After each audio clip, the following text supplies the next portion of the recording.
The house was exactly like I remembered it, the way I'd been dreaming about it.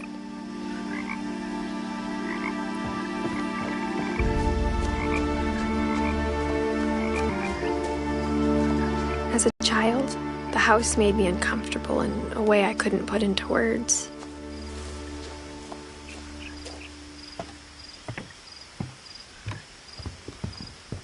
Now, as a 17-year-old, I knew exactly what those words were.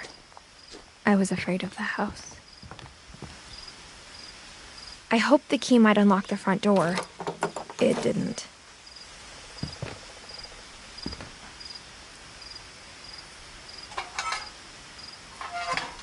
Looking in, I felt like the house itself had been waiting for me.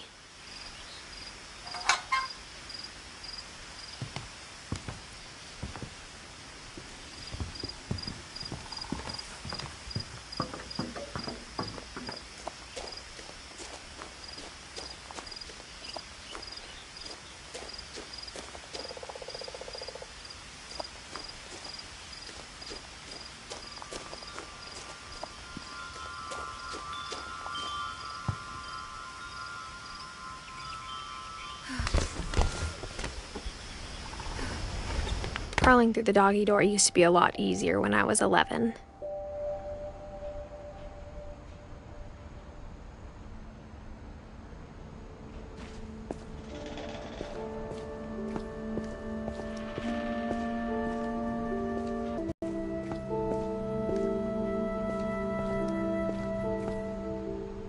The power had been turned off the night we left.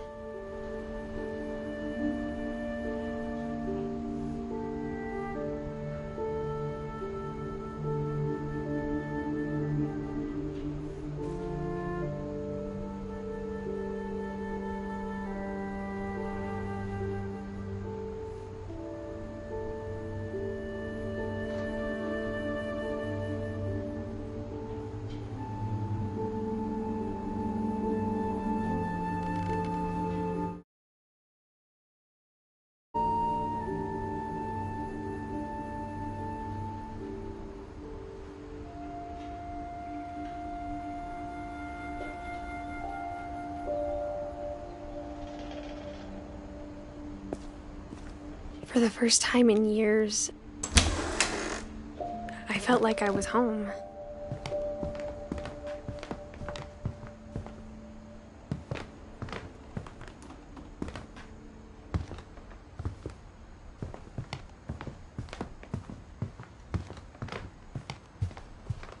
The table was still a wreck from the night we left. Nothing in the house looked abnormal. There was just too much of it, like a smile with too many teeth.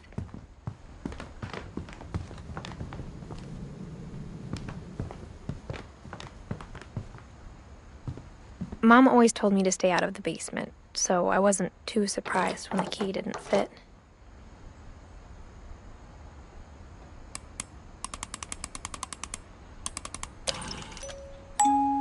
Great-Grandpa Sven built a music box for Barbara, along with the rest of the house.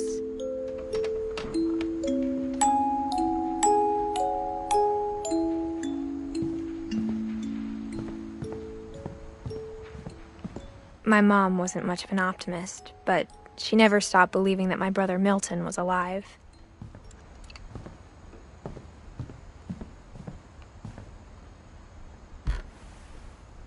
Edie told me once that every Finch who ever lived is buried somewhere in the library.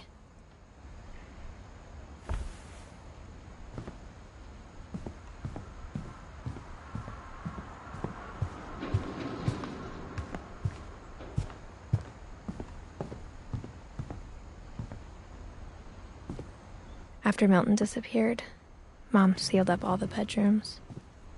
Then Edie retaliated and drilled peepholes. I spent a lot of time playing in Great Uncle Walter's room.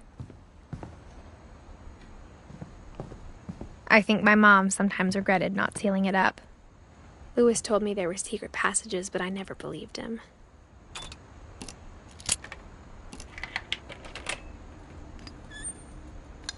Turns out, my mom was really good at keeping secrets.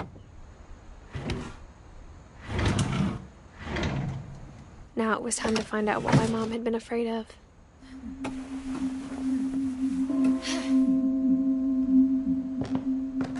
From the paintings on the wall, it was clear my brother Milton had been here before me. Reading this, maybe it sounds like I had a plan, but I had no idea what was behind the door. Just like I had no idea where all this was gonna lead.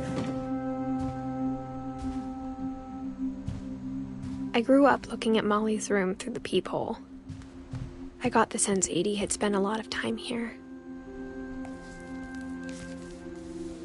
December 13th, 1947. Dear Diary, I'll be gone soon, but I wanted to tell somebody about what's gonna happen. It started when Mom sent me to bed without dinner. I woke up and I was starving, so I looked around for something to eat. My Halloween candy was all gone. The gerbil food was dry, but I didn't mind it.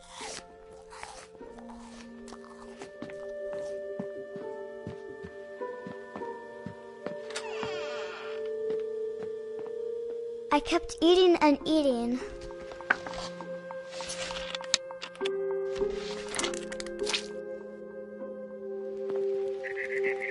I ate a lot of things that night.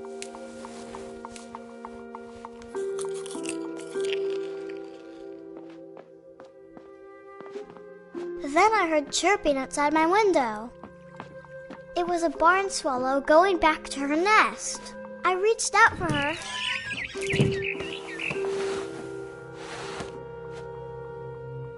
And suddenly, I was a cat.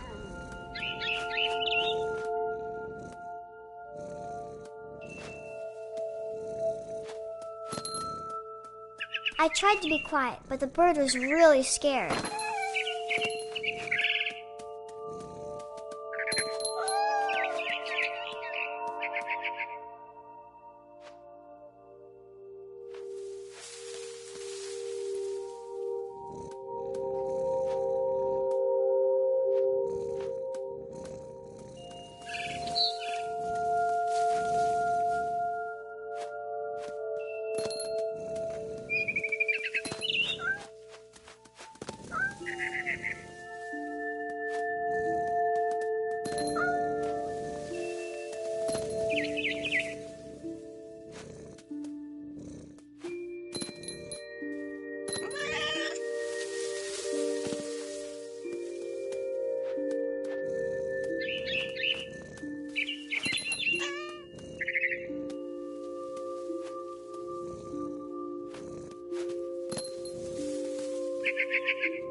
The babies were all gone.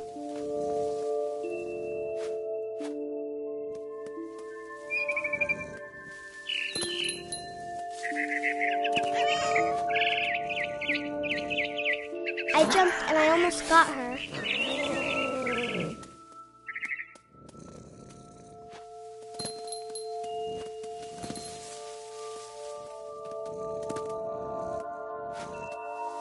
I could tell she was getting really tired. Now I was up in the big tree. I promised Dad I wouldn't climb it anymore. All I cared about was eating that mama bird.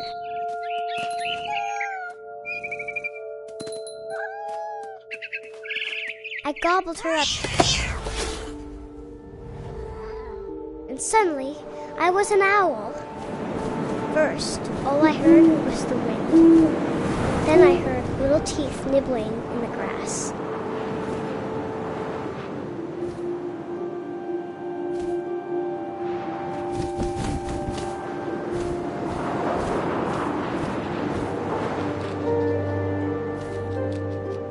Rabbits.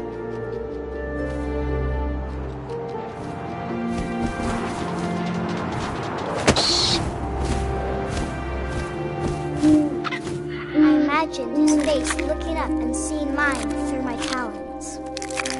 I swallowed him up, and I didn't chew one bit. Then I flew off to find something bigger.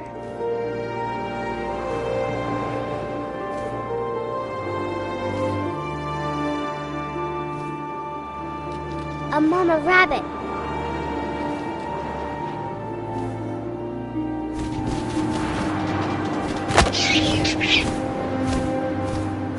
She was almost too big to carry. I started choking, but I couldn't stop eating. And suddenly, I was a shark.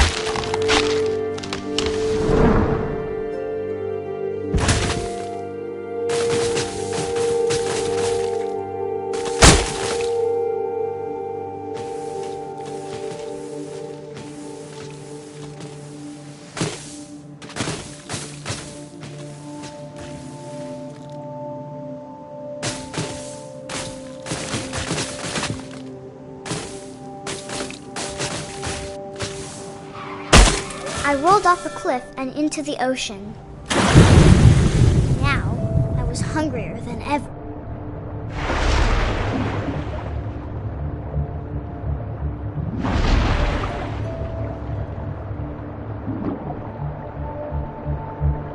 I wanted fat, juicy seals.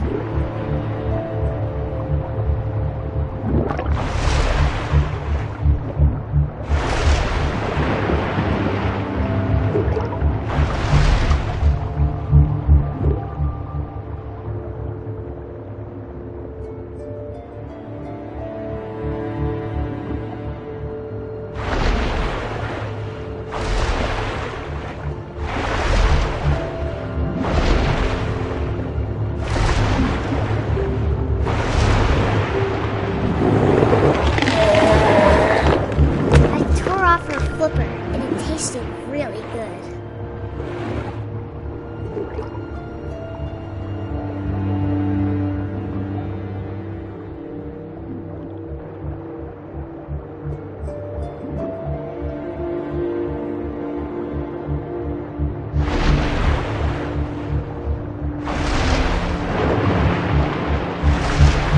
I grabbed on tight, but I was so hungry. Jumped out of the water. When I opened my eyes, everything had changed.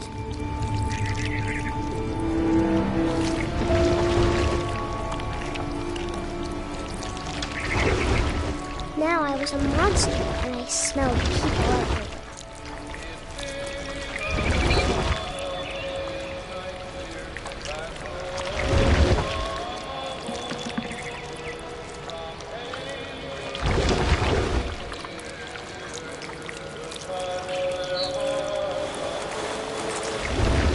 I was big, but I moved real quiet.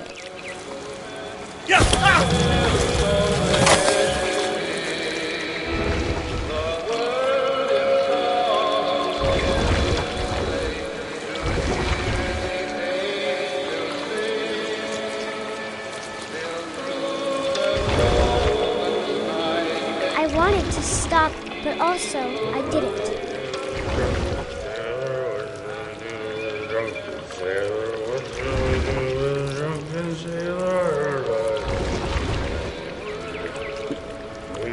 Belly with a rusty, his belly with a rusty, his belly with a rusty.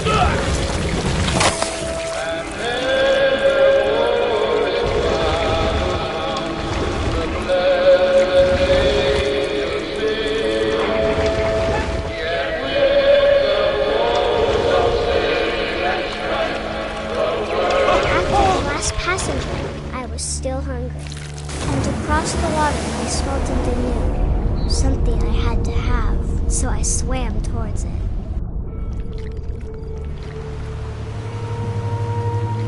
I slithered onto the sand, and the good smell went into an old pipe.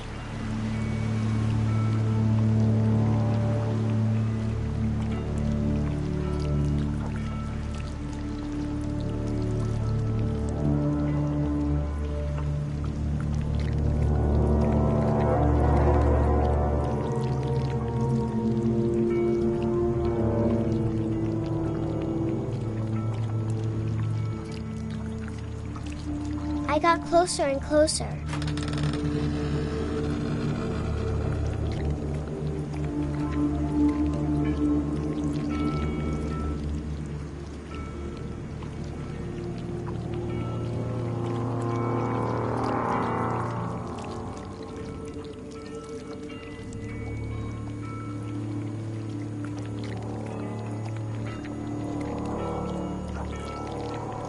all my stomach started growling. And suddenly, I was me again. I held my breath for a long time, but I couldn't hear anything. I think it's waiting for me to fall asleep. But it's not going to wait much longer. It needs to feed, and we both know I will be delicious.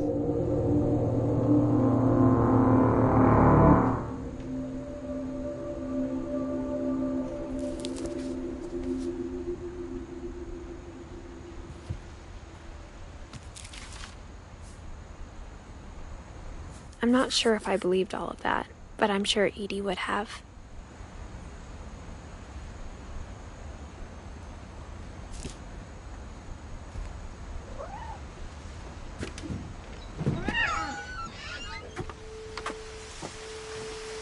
This will be awkward, but my mom never told me his room. We got along, and it was a good place to hide from my mom. Edie gave a big interview about a mole man living under the Finch house. My mom was furious.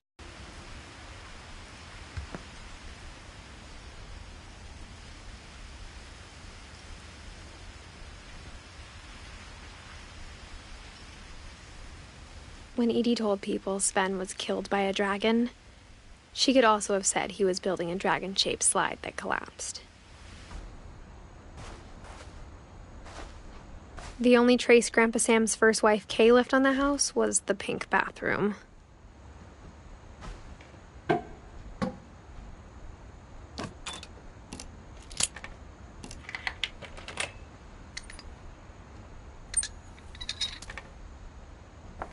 There's a secret in this bathroom. It's in the last place you would look. It isn't in the cupboard. It's hidden in this book.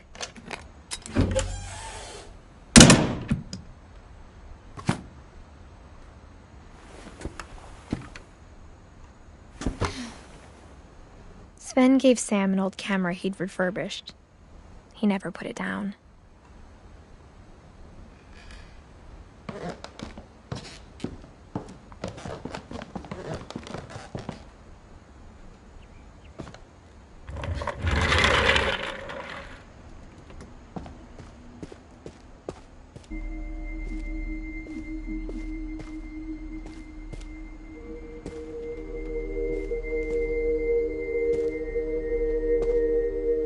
I knew Grandpa Sam had a twin,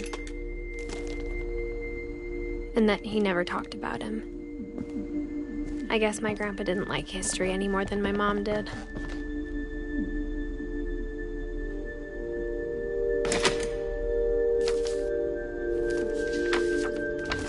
How I Want to Remember My Brother by Sam Finch. The thing I remember is that when he made up his mind, that was it.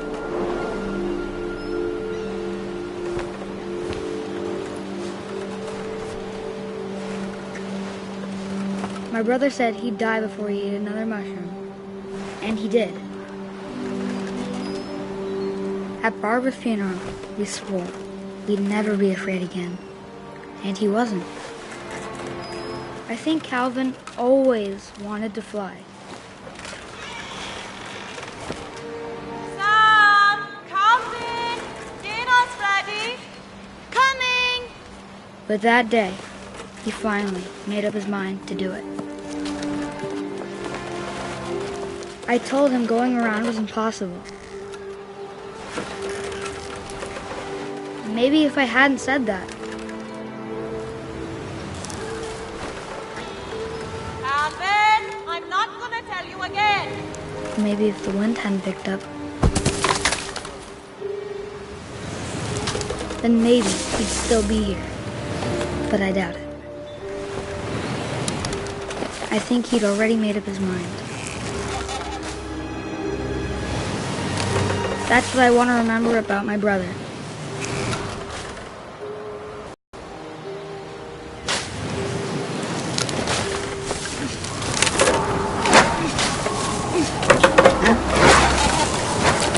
The day he made up his mind to fly.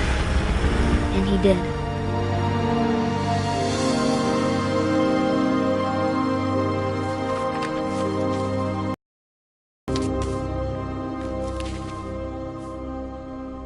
Calvin's story felt strangely familiar. When I was younger, I remember trying to do the exact same thing. After the funeral, Edie roped off Calvin's half of the room.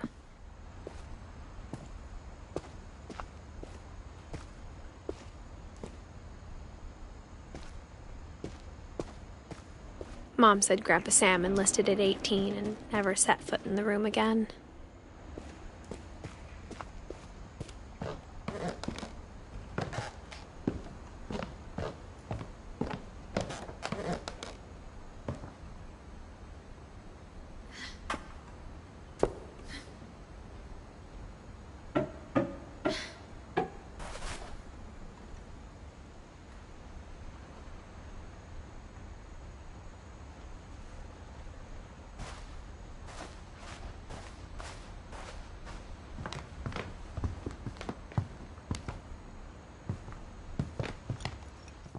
I hadn't thought of myself as Edith Jr. for a long... One summer, they evacuated the island, but Edie refused to go.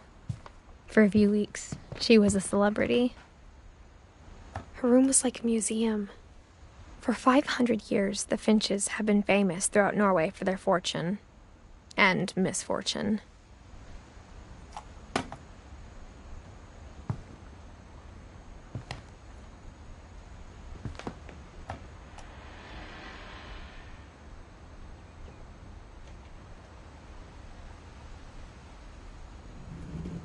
Odin Finch buries the latest victims of the family curse, his wife Ingeborg and their newborn son, Johan. On January 7th, 1937, he set sail with his family and his house, hoping to leave the curse behind. But 40-foot waves off the coast of Washington send the house and Odin to the bottom of the sea. Odin's daughter Edie, with husband Sven and baby Molly, step ashore on their new home, Orcas Island. Odin Finch is the first to be buried in the new family cemetery. His daughter Edie is already dreaming of a new Finch house.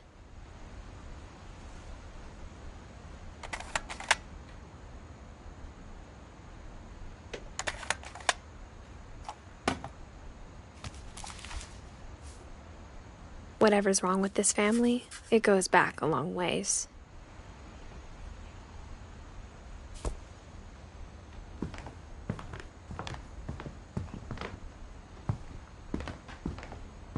Edie knit me a new pair of gloves every year, just in time to replace the old ones. Louis died a week before we left, but Edie had already started to memorialize him.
The passages were a pretty tight fit. They'd obviously been built for smaller hands and bellies.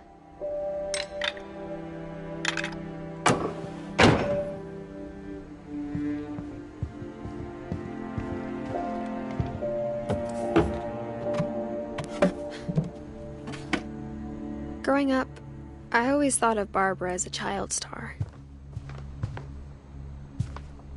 I never thought about how hard it must have been for her afterwards.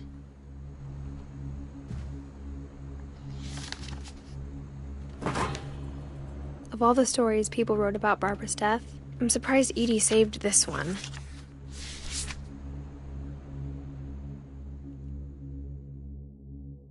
Old Jack here with another ghastly tale inspired by America's most unfortunate family.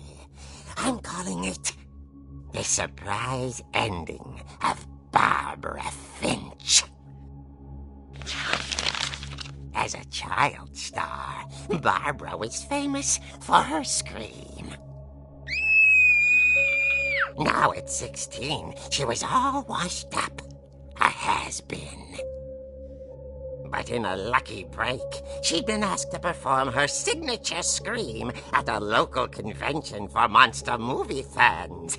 It was just the boost her career needed. Unfortunately, her scream hadn't aged well. Getting better. I think you just need the right motivation. Her biggest fan and current boyfriend, Rick, was about to demonstrate when... Now that was a great scream. It was Barbara's father, Sven. He'd slipped into a table saw and had to be rushed to the emergency room. So Barbara got stuck babysitting her youngest brother, Walter. Her convention comeback was cancelled. Okay, I'm hearing frustration, but I'm not hearing terror. What if I tried... A gang of hoodlums in Halloween masks have been terrorizing Orcas Island tonight. Police are urging residents to... That came from the basement. You're right! Also, I loved your delivery on that. Why is your basement door locked? Because my dad likes making puzzles and secret passages. There's a key hidden in the music box. The secret is to keep winding and winding until finally the key pops out. Thanks, babe. I'll be back in a sec. 20 minutes later, Rick hadn't returned. So Barbara went to look for him, right on cue. She reached for the music box.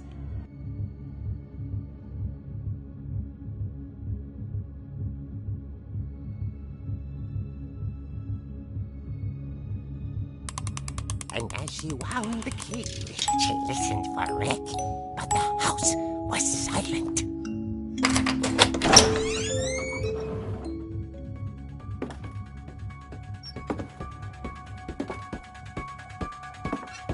She found Rick's crutch and imagined the worst.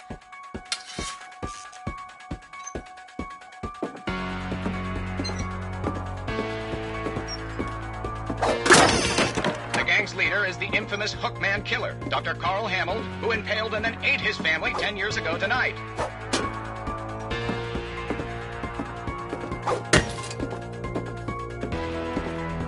The old fridge rattled and grew still. Oh dear! Oh! Rick? Barb, relax. I was just trying to scare you to help you find your scream. Well, I'm not scared, Rick. I'm furious. Then act furious. All I'm getting from you now is that you're hurt and confused and you're... She threw him out, but she kept a little something to remember him by. Barb, have you seen my other crutch? And she was still holding it when she fell asleep watching the late picture show. Hours later... Barbara! Walter, what's going on up there? Ah! Okay, I'm coming up, but if this is a trick, you're dead, Walter.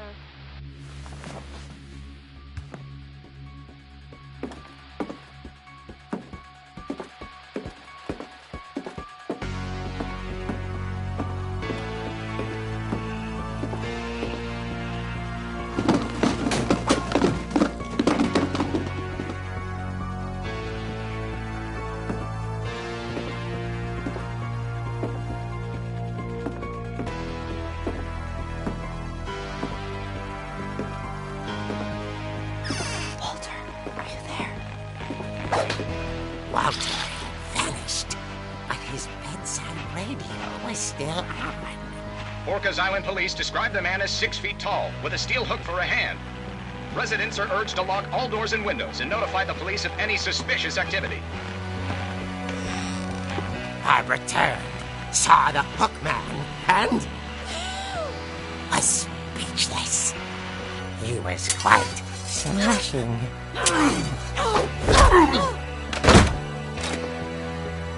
And he was. He couldn't get enough of Barbara. Okay, Barbara, there's gotta be another way out of here.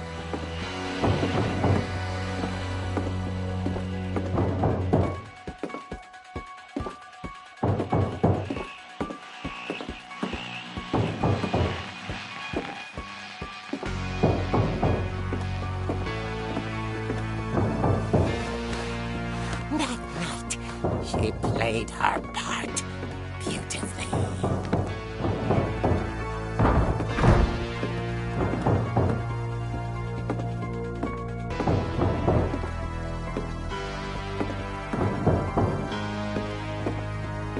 Molly's door hadn't been opened in years. The hinges groaned.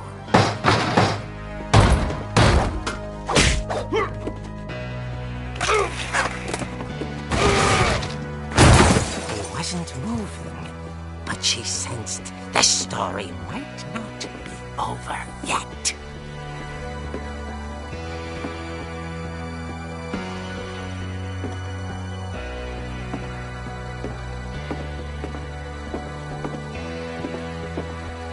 The hookman had vanished.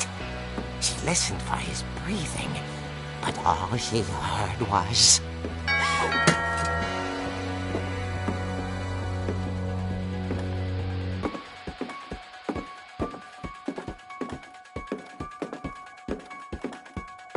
someone at the door was dying to speak to young Barbara.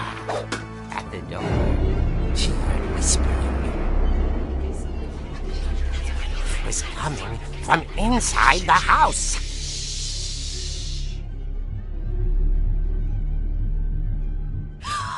Oh dear.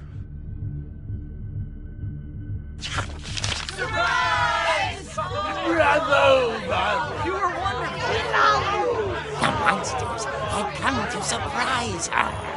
For Barbara, it was a dream come true.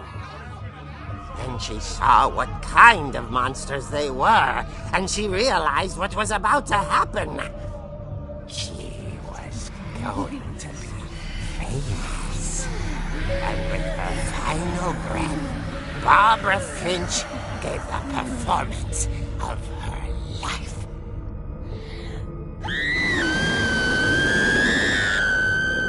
I wasn't there myself, but I hear Barbara was magnificent.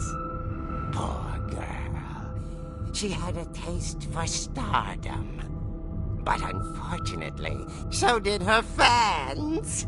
Of course, the police blamed it all on poor Rick, who disappeared the same night. And little Walter? Hiding under his bed the whole time. He took it all pretty hard, but that's another story. As for Barbara, tucked inside the music box is all they ever found of her. Her ear. Now that's what I call a real eerie tale.